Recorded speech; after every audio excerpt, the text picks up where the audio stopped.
What's cooking good looking? It's the tallest man on the internet here, the demonstrably demonic Lord Lapis, and I gotta keep it real with all of my literal 0 subscribers. There have of course been over the past couple of real world months, like 6 months, so many theories as to what's gonna happen with Lord Emu and ELBAF. Is Emu gonna get defeated and Blackbeard will end up being the actual endgame villain? Is Emu just gonna crash out and destroy all of ELBAF and say fuck it? Is he gonna get chased off by Loki and Luffy? All kinds of theories and questions, right? But nobody saw this coming. And I mean that. The cliffhanger at the end of this chapter is actually insane. We're gonna run through all of the brand new One Piece chapter 1188 right here, so please be sure to stick through all the way to the end. This is a brand new channel, just so happens to be my side channel, so if you guys could drop a like and a sub, I promise it means everything, because we have goose egg right now. With all that out of the way, let's drop that intro.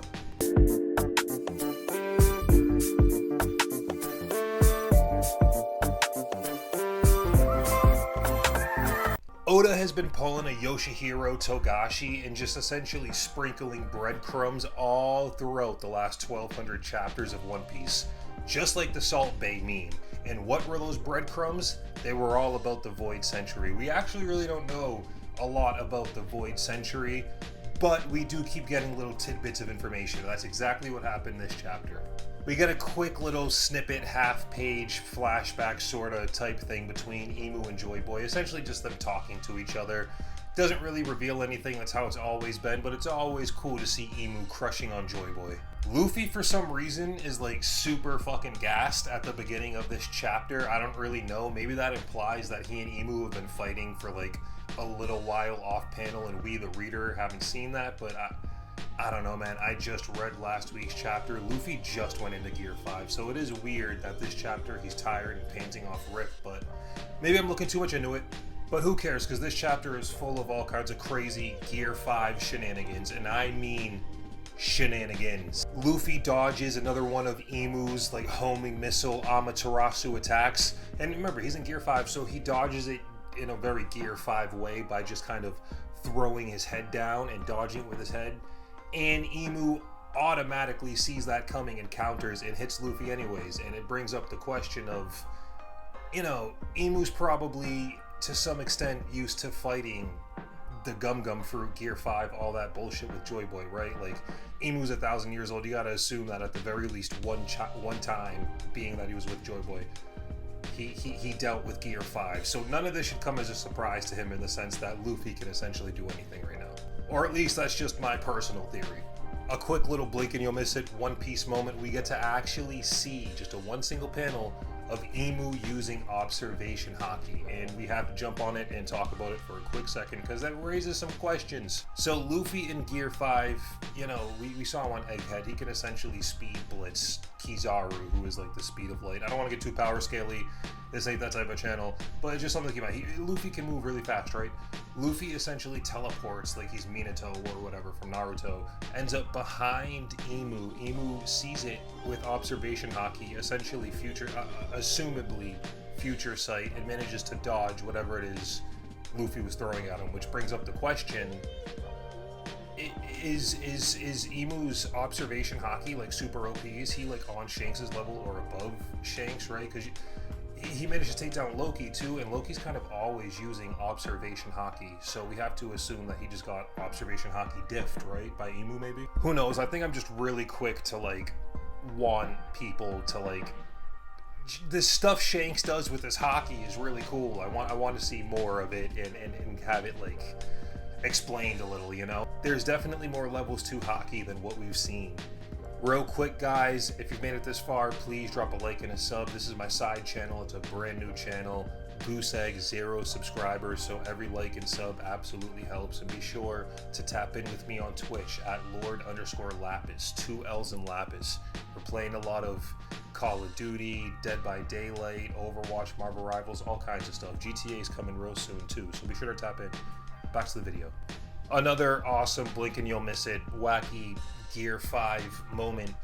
Luffy uses Gum Gatlin and actually manages to punch and hit and affect and destroy Emu's like homing missile, Big Mom Devil Fruit Amaterasu thing. So it's Gear 5, obviously this would be like this, but like Gear 5 is clearly the ultimate like hack against Emu, and Emu was surprised about this. Which immediately leads us to our next crazy Gear 5 thing.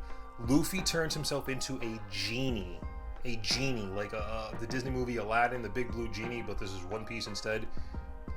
Completely random for me, but I think that maybe in Japanese it'll hit a little harder, like you know how Oda gets, like maybe the kanji or the katakana for this move makes a lot of sense for what's going on. I don't know, but to me, an ignorant American English speaker, it does seem a little out of left field. It's really cool. It's really cool, and it goes to show that Gear 5 really just be making whatever the fuck Luffy wants. But it's just it was really weird. Okay, so with that all out of the way, we check in with the B tier Straw Hats, basically everyone who isn't Luffy or Emu.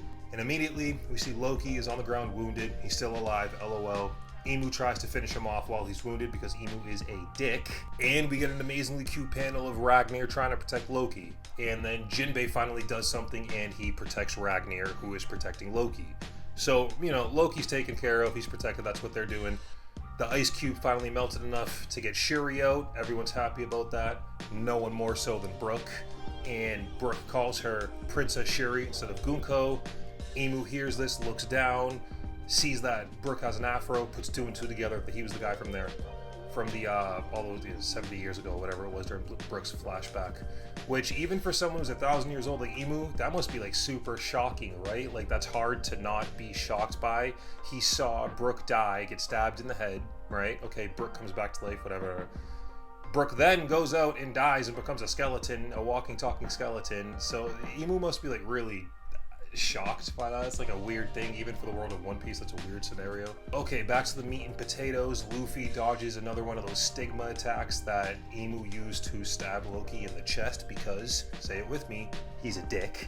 And he immediately, after he misses, he immediately begins charging up some super bad bullshit. How do we know it's super bad bullshit? Because the forest starts dying. It's definitely not going to be good. He makes this super epic black flame Amaterasu sword called Bofu, or the Blade of the Void, which seemingly, you know, fits really well since he's like the guy behind the Void Century and all that bullshit. And again, it looks amazing. It's definitely made from his like black flames or whatever, but I don't see a single drawing of like that black hockey lightning for Conqueror's Hockey.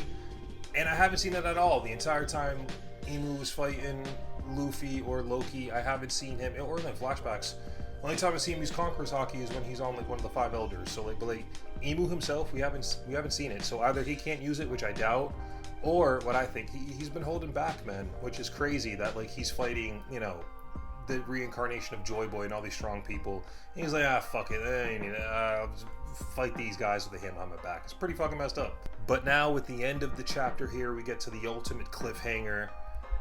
A cliffhanger that we haven't seen since like Luffy versus Kaido at the tail end, the climax, the crescendo of Wano, the part of the chapter that's gonna equally piss people off and make people cheer and go crazy. Emu takes this super crazy awesome new blade made from flames or whatever and stabs Luffy through the heart, and there's no room for like, oh, did that actually happen? No, it's drawn very clear. He got stabbed right through the center of the chest, probably right through the X that he has. Now, again, I mentioned this earlier, just like with Kaido, obviously he's going to live. It's One Piece. This is Luffy. He has to live.